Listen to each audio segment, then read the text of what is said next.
Assalamualaikum warahmatullahi wabarakatuh. Saya Karina Eka Putri Maharani dengan NIM 422193. Di sini saya akan menjawab atau memaparkan 5 pertanyaan. Di sini saya ingin memenuhi ujian akhir semester dari dosen saya, dosen pengampu Padeni Maulana. Selanjutnya pertanyaan pertama yaitu bagaimana pendapat Anda tentang moderasi beragama? Moderasi beragama adalah cara hidup untuk rukun, saling menghormati, menjaga dan toleransi tanpa harus menimbulkan konflik karena perbedaan yang ada. Berikut ini adalah beberapa nilai-nilai dalam moderasi beragama, di antaranya sebagai berikut. Yang pertama, toleransi adalah sikap saling menghormati dan menghargai terhadap suatu perbedaan. Yang kedua, ada kerjasama, adalah sikap yang harus dimiliki setiap individu atau kelompok dalam menerapkan moderasi beragama. Yang ketiga, ada adil, adalah tidak memiliki salah satu pihak yang sedang menghadapi perselisihan. Yang keempat, ada rahmat dan kasih sayang, adalah sikap yang sangat penting dimiliki baik individu ataupun kelompok masyarakat sehingga mampu menumbuhkan kecintaan dan perdamaian. Ada berapa akad yang digunakan dalam ekonomi Islam? Yaitu murabahah adalah akad jual beli dengan menyatakan harga perolehan dengan keuntungan margin yang disepakati oleh penjual dan pembeli. Yang kedua ada istisna, adalah jual beli barang dalam bentuk pembuatan barang dengan kriteria dan persyaratan tertentu yang disepakati dengan pembayaran sesuai dengan kesepakatan. Yang ketiga adalah salam. Salam adalah akad jual beli barang pesanan dengan penangguhan pengiriman oleh penjual dan pembayaran atau pelunasannya dilakukan di awal segera sebelum barang pesanan diterima sesuai dengan syarat-syarat tertentu. Contoh akad murabahah dalam transaksi jual beli. Contoh ini diambil dari buku Bank Syariah, Teori ke Praktek oleh Muhammad Syafi'i. Misalnya, ada seorang pedagang eceran membeli komputer dari grosir dengan harga 10 juta rupiah. Kemudian ia menjual lagi komputer tersebut kepada pembeli, namun dengan menambah keuntungan sebesar 750.000. Jadi harga yang dijual oleh pedagang eceran tersebut sebesar 10.750.000. Pada umumnya, pedagang eceran tersebut tidak akan membeli komputer dari grosir sebelumnya.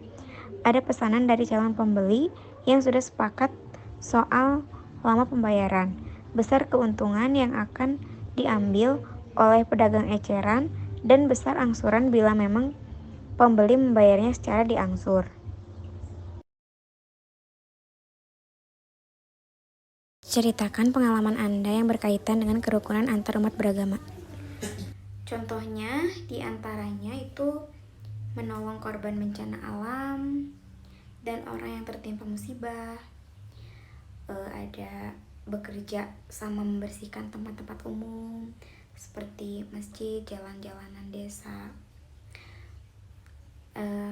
Yang selanjutnya, tidak berisik dan mengganggu saat umat beragama lain sedang melakukan beribadah. Di sini ada beberapa contoh perwujudan sikap toleransi antar umat beragama, yaitu sebagai berikut. Yang pertama, tidak menghina agama yang diyakini oleh orang lain. Yang kedua, tidak memaksa agamanya kepada orang lain. Ketiga, menghormati agama orang lain. Yang keempat, beribadah dengan baik sesuai dengan ajaran agama yang dianutnya. Yang kelima, menghormati dan saling bekerja sama antar umat beragama.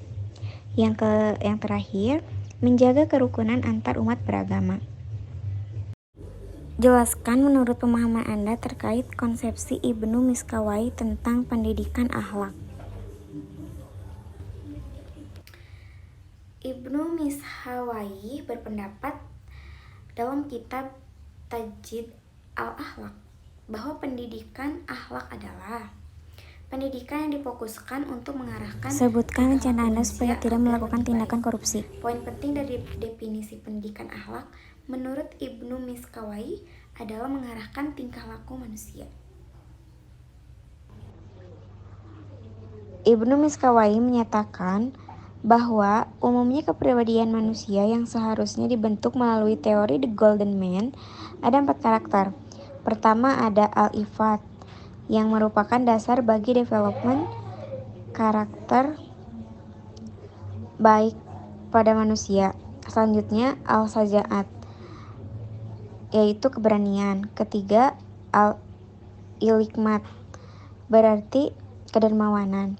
Dan al-adalat yang memiliki arti kesamarataan. Landasan atau dasar untuk berdirinya suatu hal yang berguna sebagai kompas petunjuk arah terhadap tujuan yang akan diraih. Terdapat 2 landasan pada pendidikan Islam, yaitu yang pertama, syariat sebagai dasar pendidikan. Sebenarnya Ibnu Miskawai sendiri tidak menjelaskan secara detail yang menjadi landasan pendidikan, namun beliau menyatakan syariat agama adalah faktor utama bagi sifat manusia. Yang kedua, pengetahuan psikologi sebagai landasan pendidikan. Hubungan antara pendidikan dan pengetahuan tentang jiwa atau tentang psikologi ditegaskan oleh Ibnu Miskawai. Beliau jelas menyatakan bahwa jiwa yang dilatih dengan baik dan tepat nantinya akan menghasilkan manusia yang sempurna secara akhlak. Dan pelatihan jiwa tersebut dapat melalui pendidikan. Ibnu Miskawai merumuskan tujuan pendidikan terjadi agar terwujudnya ulul albab sama, yang dijelaskan pula tentang tujuan yang telah disebutkan agar terlaksananya sikap batin yang mampu memberikan output yang baik pada kepribadian setiap manusia dan pada akhirnya mencapai kesempurnaan dan meraih kebahagiaan sejati serta sempurna. Ibnu Miskawai mengatakan ada 4 fungsi pendidikan, yaitu memupuk akhlak mulia. Menurut Ibnu Miskawai, tujuan pendidikan yang terpenting adalah untuk membentuk akhlak mulia yang baik. Selanjutnya, memanusiakan manusia. Ibnu Miskawai mengatakan bahwa tugas atau fungsi adanya pendidikan adalah guna mengatur manusia sesuai dengan kedudukannya sebagai makhluk yang paling mulia. Yang ketiga, sosialisasi individu. Individu antar individu wajib bersatu untuk memperoleh kebahagiaan serta ketentraman bersama-sama, sehingga dapat menyempurnakan satu sama lain, menanamkan rasa malu. Yang selanjutnya, Ibnu Miskawai menyatakan bahwa tanda berkembangnya akal adalah munculnya perasaan malu, karena hal tersebut menunjukkan bahwa anak sudah memahami tentang keburukan. Miskawai berpendapat bahwa orang tua adalah pendidik pertama dan yang paling utama bagi anak-anaknya, dengan pembelajaran tentang Islam yang sesuai dengan syariat dengan tujuan mencapai keutamaannya. Ibnu Miskawai mengatakan bahwa cinta kasih adalah definisi dari hubungan orang tua dan anak. Namun Ibnu Miskawai menganjurkan anak untuk mencintai pendidik atau gurunya lebih banyak. Alasan dibalik itu adalah karena guru merupakan seorang yang mengambil peran besar dalam mendidik psikologis anak dalam menuju kebahagiaan sebenarnya.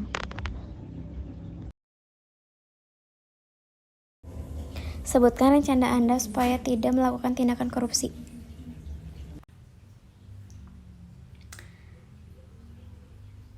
Yang pertama yaitu harus jujur, peduli, mandiri, disiplin, tanggung jawab, kerja keras. Dan untuk diri sendiri, untuk mencegah tidak korupsi itu ya hidup sesuai kemampuan kita. Ya salah satunya hal yang mendorong kita melakukan korupsi karena seringnya kita tidak merasa cukup dengan gaya hidup yang tidak wajar atau melebihi dari kemampuan kita. Oleh karena itu, kita harus hidup sesuai dengan kemampuan kita. Yang kedua, mengatur manajemen waktu. Disiplin waktu dalam menjalani kegiatan sehari-hari dapat membuat perencanaan kegiatan keseharian akan berjalan dengan baik dan tepat waktu sesuai dengan sehingga dapat mengurangi korupsi. Terus ada lagi fokus kepada kinerja dan tanggung jawab pribadi. Oleh karena itu, kita selesaikan segala pekerjaan dengan baik dan sesuai dengan kesepakatan atau aturan yang ada. Jangan meleset karena itu juga bisa mempengaruhi tentang korupsi itu. Yang keempat juga mengatur pengeluaran. Jadi kita harus mencatat pengeluaran kita sehari-hari dan bisa membedakan antara pengeluaran keinginan dan kebutuhan. Yang kelima, yang pastinya harus tetap bersyukur. Karena bersyukur apapun yang kita miliki, apapun yang kita raih, tidak boleh iri dengan perayaan orang lain, dan harus selalu puas dengan apa yang kita punya. Mungkin cukup sekian pemaparan dari saya. Semoga bermanfaat dan mohon maaf bila ada kesalahan. Wabillahi taufiq wal hidayah. Wassalamualaikum warahmatullahi wabarakatuh.